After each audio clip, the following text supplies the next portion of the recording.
dear learners, I, Dr. Renu Tomar, welcome you back in the fourth part of the series of lectures on learning in constructivist perspective on this platform, which is CEC Gurukul. Friends, if you recall that in my previous lecture, when I talked about why learning in constructivist perspective is important, we talked about social constructivist approach as it has been given by Vygotsky. From there on, we also talked about that what kind of importance it has for the teacher and what kind of attributes are expected from the teacher. We also talked about that constructivism invokes the student to go out and explore himself with the help of the people around, which are peers and parents and teachers. So the knowledge has to be constructed by the child, but not in vacuum. That is based upon his interaction, which is usually social. So based upon that, we also discussed that how constructivism shapes teaching and learning in the classroom and what is the role of students.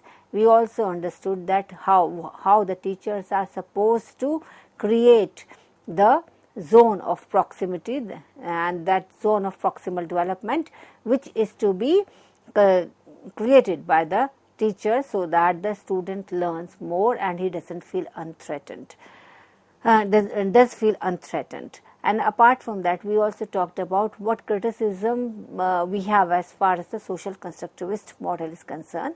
We also discussed that how experiential learning is to be incorporated in the class. We also talked about that as a concept. Of course, it is not new, it goes back to Aristotle, but it has been given its meaning by in 1970 by sociologist David A. Kolb, who developed this modern theory of experiential learning, and he was drawing heavily on the work of John Dewey, Kurt Lewin and Jean Piaget. And we also talked about that experiential learning invokes the teacher to impart and transfer the knowledge to the students by involving with them. We also talked about that what Kolb expected as far as experiential learning is concerned from the teachers. We also talked about what kind of learning process has been given by the Kolb. We did it with the examples. So friends, now let us unravel the further concepts which are involved as far as this particular topic is concerned. Let us talk about what is social mediation. Social mediation, as the word itself says, that means to recreate the fabric of social bond. So social mediation would include the construction and rebuilding of social fabric. Social fabric may be defined as the bond shared between individuals within a community. So that means social mediation would mean that social fabric has to be reconstructed. It is a field which handles conflict mainly through impartial and independent mediators. This is also a very important concept which has been drawn from the Vygotsky notion that learning is a higher mental process and it is socio-culturally mediated. Because social mediation means that community reliance would be there as well as self-reliance would be there, and the individual self-determination would also be there for enhancing knowledge of the individual. So from here on, what we understand is the notion of mediation means that the human have access to the world in indirect ways through tools which are provided by their culture. The specific contribution to this issue address complementary and interrelated aspect of social mediation in relation to the schooling of children, particularly in the multicultural classroom. And India, as we know, is multicultural. So here the social mediation becomes very important because the teacher in the class is responsible for mediating between the students so that all students feel that the society or the culture from which they come, that has to be respected. But this also means that the society and culture from which the other students come, that has also to be respected. So the conflict between the student owing to the fact that they come from the different social cultural modes that has to be mediated. That means the students are intended to cover all the dimensions and possible ways of exploring. And social mediation would mean that the students will reflect on the aspects of their friends, their peers, from the social cultural background from which they are coming. And teacher's role would be there to address teaching in such a manner that these particular aspects, that is social cultural aspects, are taken into consideration. So friends, from here on we come down to the concept of cognitive negotiability. What does cognitive negotiability means? That means cognitive negotiability, as the word itself says, it is capacity to negotiate. That means that students have to learn how to negotiate, and in fact it has been seen that usually the people who are good at negotiating, who are good at cognitive negotiability, they are of the higher human intelligence and they are able to do better in the decision making role. So it is a very important aspect of human intelligence. So it has to be developed because it will enable students to engage in effective negotiations when they will move out of the school to the world at large. So because this is an ability to communicate with others as well as comprehend the information and analyze and use information in order to reach agreement or solve problems. So one of the most common belief associated with the knowledge is that it is constructed rather than acquired, one thing.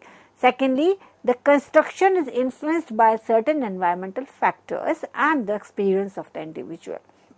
So that means the learner constructs new knowledge based on his or her experiences of life and through their cognitive negotiability level.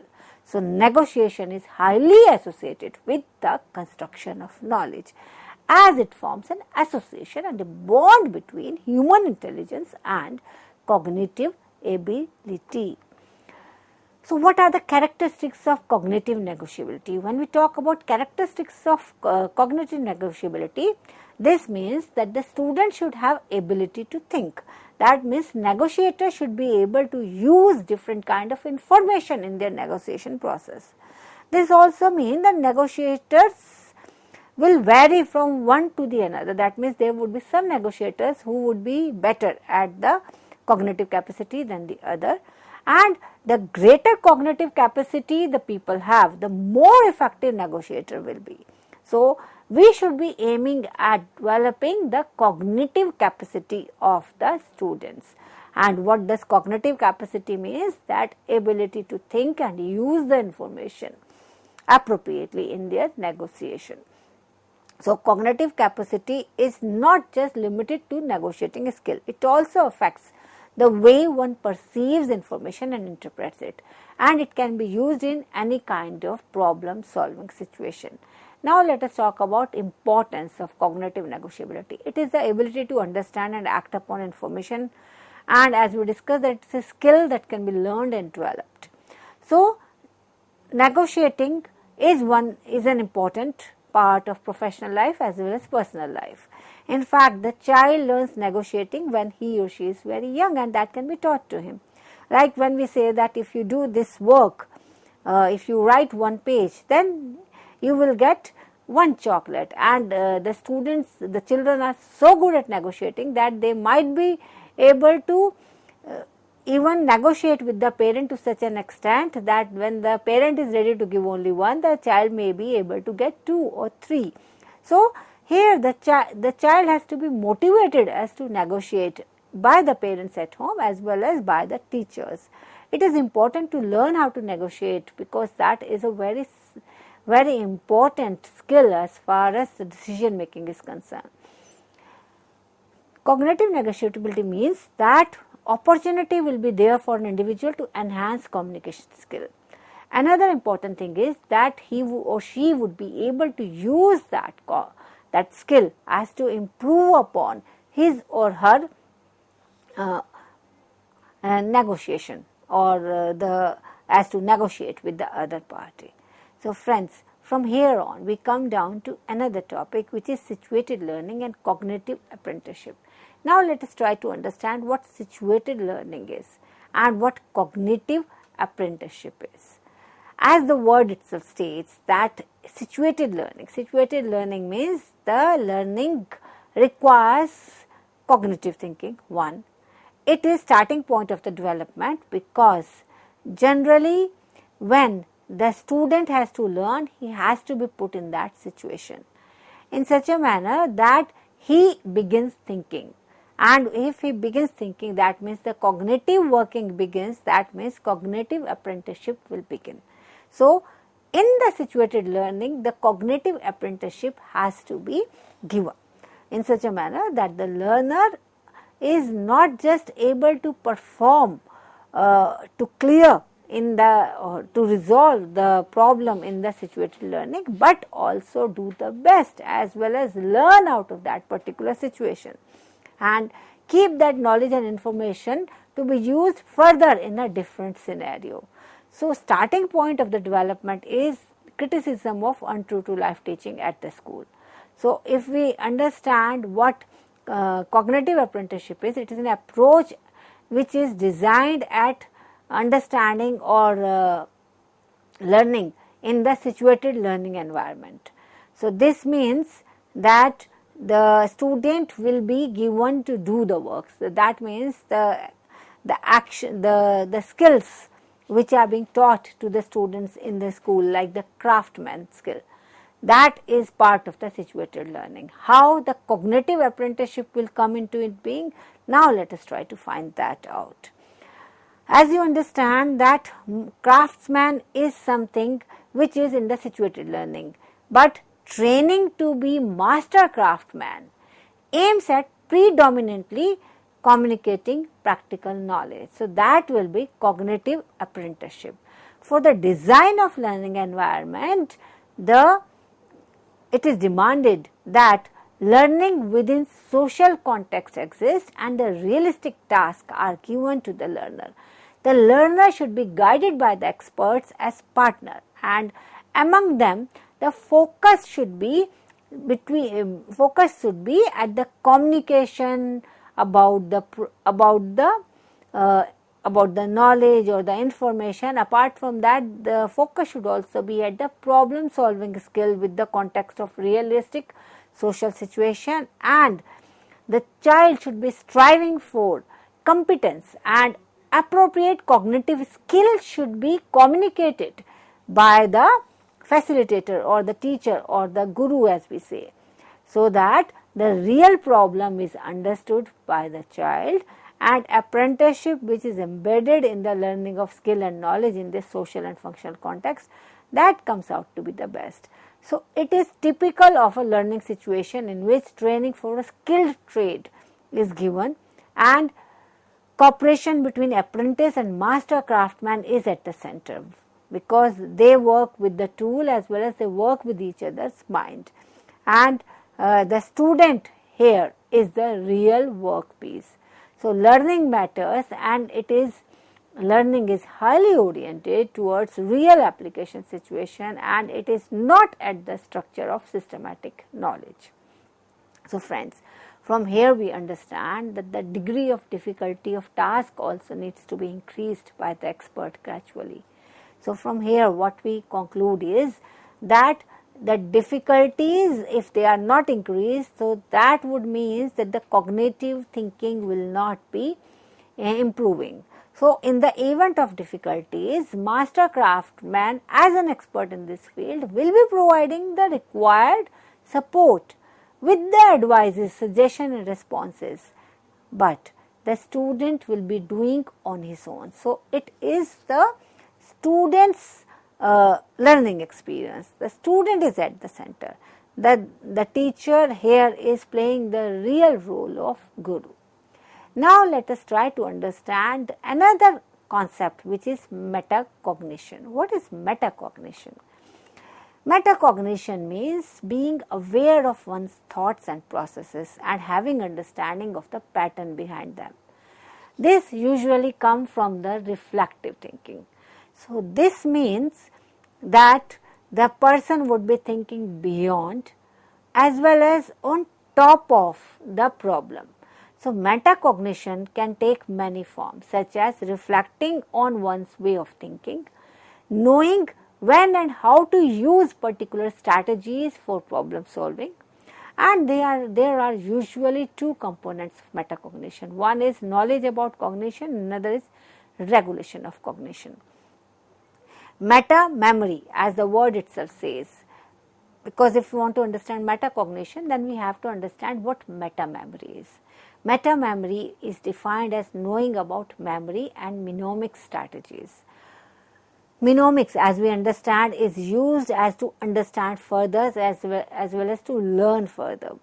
So, meta memory is defined to understand memory of one's own as well as to master the mnemonic strategies. These are the very important aspect of metacognition. So, academic research on metacognitive processing across the culture has been done from the very early stage, and there have been certain indication which states that the more work need to be done as far as cross-cultural learning is concerned, because it is seen that in the cross-cultural learning more of metacognition is required.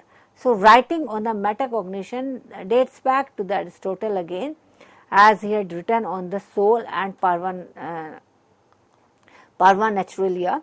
He talked about metacognition, but it has been given an important role in the teaching learning process in the 19th century. As we understand the metacognition cycle, it includes reflecting, it also includes having the task as well as being assessed, being able to assess the task. After having assessed the task, would be able to evaluate the strengths and weakness of the task, and then another approach has to be finalized as to improve the task, and after having decided that, the further strategies would be applied, and again the child would be reflecting. So, as metacognition cycle states, here who is at the center? The learner is at the center, because learner is the one who is reflecting, learner is the one who is assessing also the task. He or she wouldn't be getting any kind of a help or being directed or instructed by a teacher, rather he would be getting certain guidance or advice, but he wouldn't be getting any kind of a help. So, here the student will have to assess the task. After having assessed the task, the student would be responsible for evaluating the strengths and weaknesses of that task. After having evaluated the strengths and weakness, the student would be planning how to improve upon the weaknesses and how to utilize those strengths as to make it further better, and they will come down as strategies, and he or she would be again reflecting upon it and again working upon it and again assessing the task. So, metacognition cycle goes on till the person is able to improve upon. Now, let us try to understand what is the science behind it. As far as metacognition is concerned, the science behind it is that prefrontal cortex is the area of brain which is responsible for systematic planning, decision making and also metacognition. It conveys signal to the nucleus in basal forebrain. So, nucleus accumbens forms the reward circuit of the brain, which releases the neurotransmitter which is dopamine. So, when the dopamine is released, it results in motivation, attention and memory. And these are the three critical components of learning process besides metacognition, that is motivation, attention and memory. So, metacognition ensures that this circuit of nucleus accumbens is activated, thereby bringing the remaining component into play. And the critical factors which have been taken into consideration, they play an important part in the development of metacognitive skill. So, the tough the task is, the better metacognitive skill would be. So, the student has to be given the tougher task. So, the difficulty level of the task should be raised steadily, so that the student use more of the critical thinking and more dopamine is released from the brain, and the student feel more motivated and more attentive and focused, and the memory works at the higher level, and accordingly the knowledge of the task improves as the task is becoming more difficult. Now, let us try to understand the strategies which will inculcate as far as metacognition is concerned in the young learners. First of all, the idea of metacognition has to be introduced to the students. This idea can be introduced to the students at the middle or the high school level by directly defining and of course followed by examples. Because the learners who are younger than these stages, they will not be able to understand what metacognition is as a concept also, and they will not be able to critically think also. So, this age learner, which are young learner, they can be further brought into thinking by through story or activity. So, presenting brain as the school bus or their favorite car and themselves as drivers. So, metaphorically presenting the idea that they need to take control of driving. So, accordingly they can be directed to inculcate metacognition. So, in every lesson in the class, there should be goals which should be set for each student, either in form of queries which should be raised by the learners only, and of course the teacher would be just making statement, let's see if we can find out, or let's have more of a problem. So, learner would be able to solve at the end of the lesson, and here the role of the teacher would be just to be a link and motivator in the class, and just be an observer, see how the student is thinking in all the dimensions as to come down to certain knowledge or certain information. This idea of metacognition has to be repeated again and again. It should be repeated till the significance of taking control and responsibility of their own learner is derived to the student. So, because for the metacognition, the most important thing is that we want the student to become mature enough or understand the fact that the learning is his or her responsibility, and the learner should be able to take control of one's own learning. So, because this is the aim, so at every step of the learning experience, the learner has to be guided to assess how close they are to clarifying their initial queries or solve the problems given to them, because that will keep the motivation up, and because learner is trying to analyze, evaluate and understand the problem for the first time, so they have to be guided. At the end of the discussion, the learner would be getting the time to analyze the information, develop their theories and use them to solve the problems. So, as the students present their version of the solutions, they have to be encouraged to focus on procedures, they have to be encouraged to mark the thought process which led to the solution, including the mistakes which were made on the way. So, mistakes have to be stressed so that the child understand that learning means making mistake. So, every mistake is a milestone and a significant step of the learning process. Now, let us try to understand the process further. That means, if the child is not able to come at the expected solution, then what has to be the role of the teacher?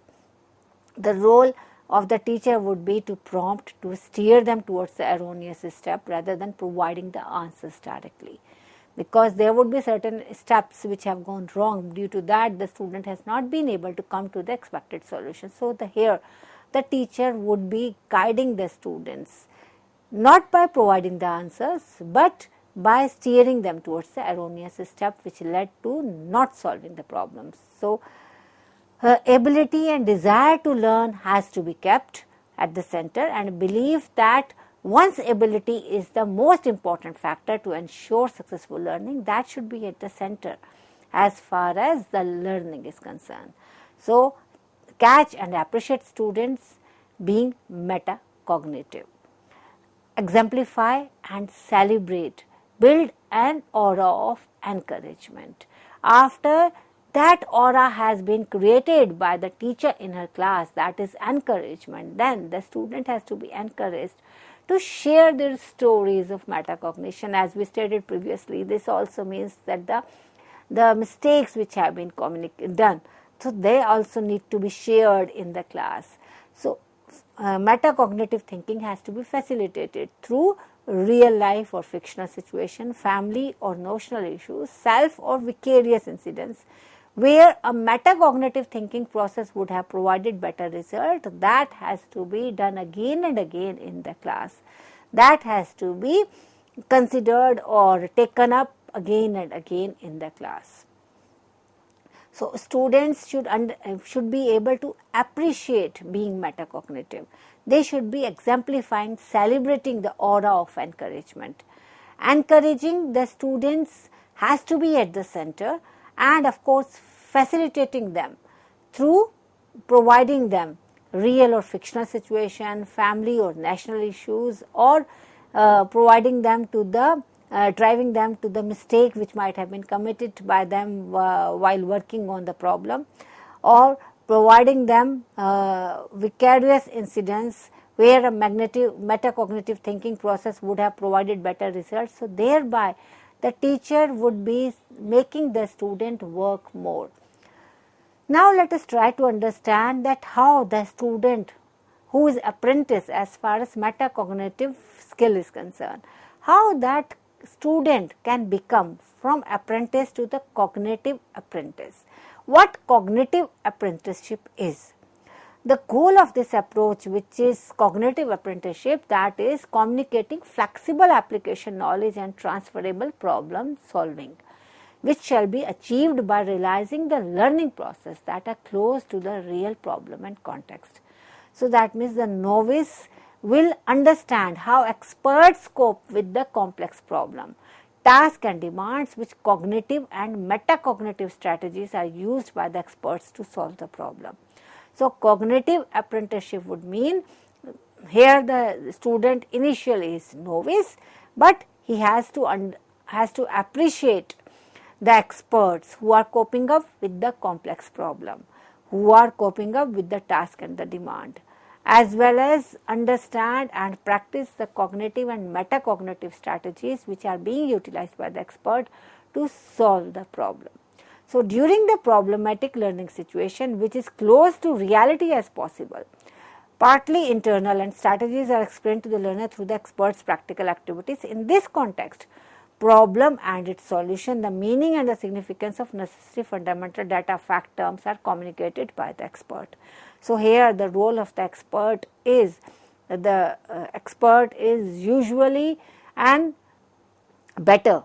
That is why the cognitive apprenticeship requires the expert to be really expert at the work or the problem which has been given to the student, because only then he would be able to, or he or she would be able to provide the significance of necessary fundamental data, facts and terms, and that will be explicitly informed to the learner, so that learner who is supposed to cope with the learning situation which is close to the reality, and also they have to practice that learning situation in the real life issues. So, proceeding with those steps, when the learner is doing it for the first time, expert has to be there. The expert assists them through hints and advice, and progressively according to the level of skill and knowledge, the assistance is gradually reduced in the favor of learner himself or herself controlling the learning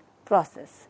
So, friends, in today's lecture, when we talked about two parts of the series, which was the third part in which we discussed about that how the sociologists have tried to unravel the importance of social constructivist approach.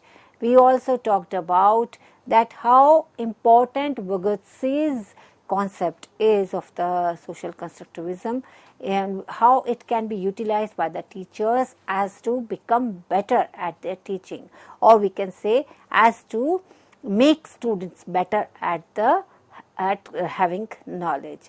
We also discussed in today's lectures, both in part 3 and part 4, that what are the social factors which have an impact on the child as far as learning is concerned or gaining knowledge is concerned, and how the child has to be motivated to become a learner on his own, because as the social constructivists believe that it is very important that the child understand the importance of learning. That is why the concept of experiential learning and the reflection by the children was introduced by the experts of constructivists, because that is at the center as far as learning is concerned. Then we also talked about further on what is metacognition, and we also talked about that what are the various elements which are required as far as metacognition is concerned. We also talk about social mediation, how it can be introduced in the class to improve upon the children. We also talked about what is cognitive negotiability and how that can be initiated amongst the students. Apart from its importance, we also talked about the situated learning and the cognitive apprenticeship. There we talked about that how situated learning is so important at the center of knowledge attainment by the child, as well as we talked about that how cognitive apprenticeship has to be introduced in the class by the teacher. So friends, Namaskar, Jai Hind. On this note, I would like to take your leave as to join you back again on some other topic. So we are through with this topic. Jai Hind.